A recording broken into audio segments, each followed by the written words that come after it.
tudo que existe e tudo que há não foi feito por prova aparente do que se vê, mas céus e terra foram criados pelo poder da sua palavra. Complete aí, por favor. Foram criados pelo poder da sua palavra. Então, antes de vir a fé, primeiro precisa vir a palavra. Não há manifestação de fé em Gênesis 1. Não há. Mas o mundo deixou de existir? O sol deixou de ser criado? A lua deixou de ser criada? Não. Quando Deus disse assim, no meio do nada, isso aqui é muito sério, vale até a pena a gente acrescentar algo aqui. Isso não declarava a ausência de Deus no mundo. Mas mesmo tendo Deus, não se fazia, não existia, não se produzia e nem se criava, porque Deus não reage a sentimentos, Deus reage à palavra. Olha o que o texto diz: no princípio a terra era sem forma e vazia. Isso significa que não havia nada, só trevas sobre a face do abismo. E aí o texto diz assim: e o Espírito de Deus se movia. Diga comigo, o Espírito de Deus. Sabe o que nós estamos vendo, irmãos? Não havia nada, mas o Espírito de Deus estava ali, mas não fazia nada. Então pode ter Deus, pode ter o seu Espírito em mover, se não tiver palavra.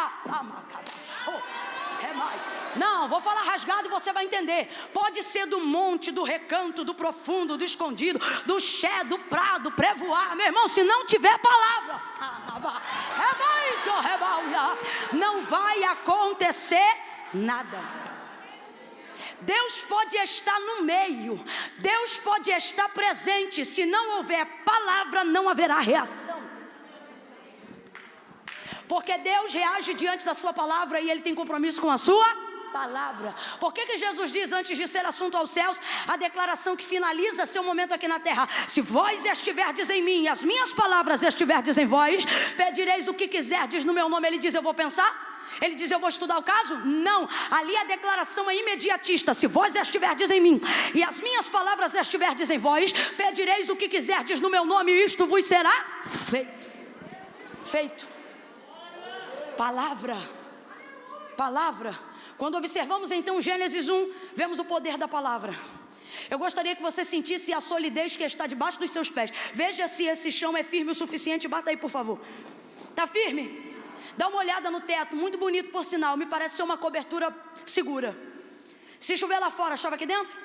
Se ventar lá fora, venta aqui dentro? Se cair granizo lá fora, você pega gelo aqui dentro? O teto me parece uma cobertura segura. E o chão me parece extremamente sólido.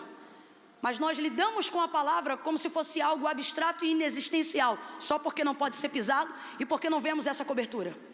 Só que o Senhor está dizendo, se o dono desse hotel decidir fazer uma obra, ele derruba esse teto, chama uma construtora e faz outra coisa. Ele remove esse chão, tira esse carpete, bota um piso e faz outra coisa. E o que agora parece sólido para você, só depende de uma picareta, meia dúzia de marreta, e a gente arrebenta com isso tudo. Agora o Senhor diz, isso aqui vai passar. O chão que você cava sapata para construir prédio, não importa de quantos andares, Ele diz, também vai passar. E como um pergaminho, o céu que você acredita que é único, também será rolado. Mas as minhas palavras são fiéis e verdadeiras. E as minhas palavras nunca, oh meu Deus do céu, olhe para alguém aí do seu lado e diga, nunca, diga jamais. As minhas palavras nunca hão de passar. Camila, eu ainda não entendi. Está na hora de você dar a palavra de Deus mais crédito do que o chão que sustenta o teu pé, e mais crédito do que o teto que cobre a sua cabeça. Por quê? Porque isso aqui é passageiro, mas o que está sobre a sua vida não é passageiro, foi gerado para a eternidade, ser gerada dentro de você. Então aprenda a priorizar a palavra, e Deus reagirá diante da palavra que você tem conhecimento que é sobre você. João capítulo de número 19, nós vamos ver a manifestação da palavra em 4 estágios. As 4 palavras foram ditas centenas de anos antes pela boca do profeta Isaías na revelação messiânica. Centenas de anos mais tarde, Jesus está no Gólgota sendo crucificado, mãos perfuradas, pés perfurados, a coroa de espinhos está sobre a sua cabeça.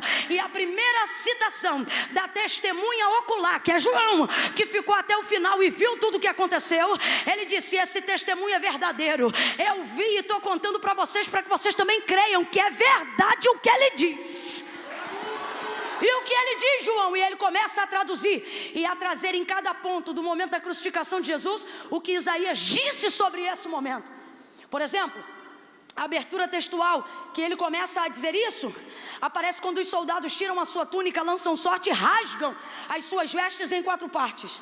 Aí o texto diz assim: foram os soldados que fizeram isso. Isso o quê? Desnudaram o corpo santo de Cristo. João diz assim: foram os soldados que fizeram isso, mas não termina dando crédito aos soldados, mas dando crédito à palavra. Ele diz assim: porque estava escrito. E na versão que eu mais gosto está assim: e para que se cumprisse a escritura, que na verdade significa isso aqui, ó, e para que se cumprisse a palavra. Complete aí para mim, por favor. E para que se cumprisse a palavra.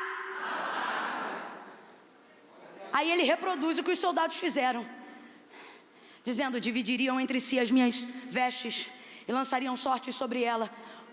Foi isso que o profeta Isaías disse. E aí olha o que João está vendo.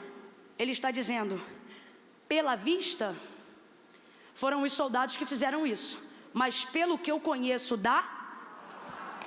isso só aconteceu porque Isaías havia dito. Ou seja, sobre Jesus havia uma.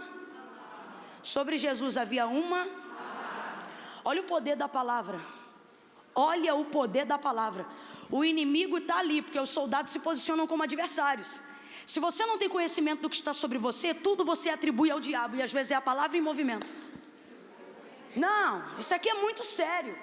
Sabe por que João vê palavra? Porque ele conhecia a palavra. Porque se ele não conhecesse a palavra, ele ia achar que era só os soldados. Mas ele sabia qual era a citação de Isaías, porque desde os 7 anos até os 12 anos de idade, o judeu precisa decorar isso.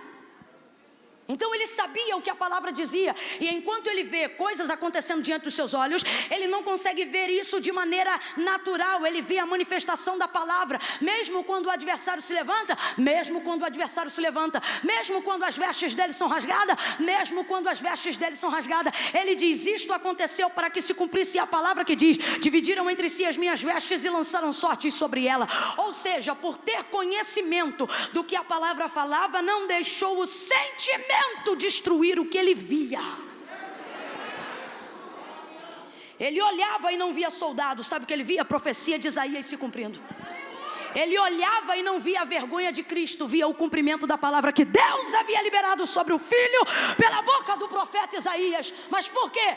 Porque ele tinha conhecimento. Bata de novo agora aqui bem no meio do seu peito e diga: a fé.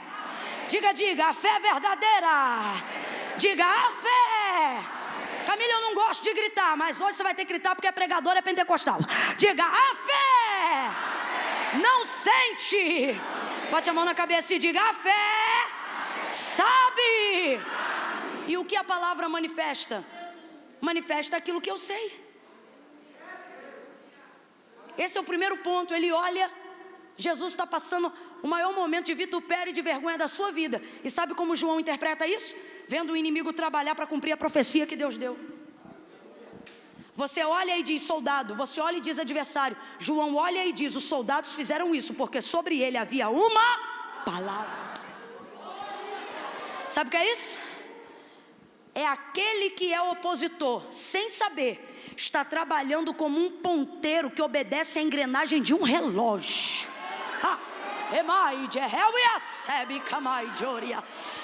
E Deus está dizendo: se você tiver consciência de qual é a palavra que eu liberei sobre a sua vida, você verá o seu adversário muitas vezes como um funcionário